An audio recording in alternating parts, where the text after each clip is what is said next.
Après le deuxième accouchement, c'est là qu'il s'est tout déclenché en fait. Très mal au ventre. C'était des douleurs 10 fois pires que l'accouchement. Il n'y a pas un moment qu'on se dise voilà 5 minutes, 10 minutes qu'il n'y a plus de douleur. Non, c'est vraiment qu'on n'arrive pas à bouger, qu'on n'arrive plus à marcher.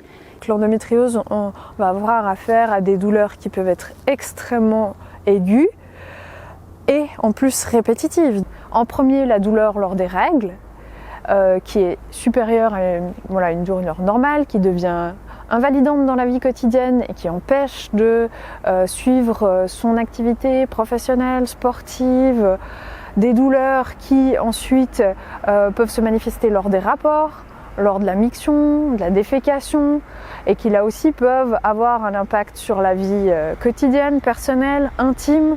Puis finalement, ces douleurs peuvent se chroniciser et là devenir un fardeau quotidien et pas seulement cyclique. Moi, j'ai eu de la chance que ça fait 5 ans qu'ils m'ont diagnostiqué ça.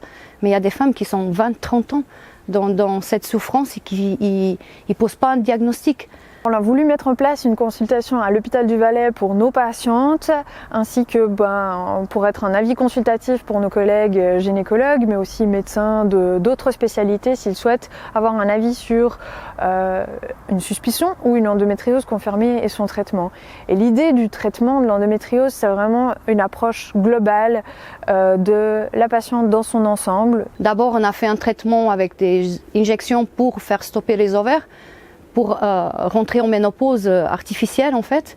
Et là on a vu qu'on avait des résultats et on est parti pour l'opération. La chirurgie à elle seule, sans association avec d'autres traitements, n'est selon moi pas très utile parce que la maladie va revenir dans ce cas.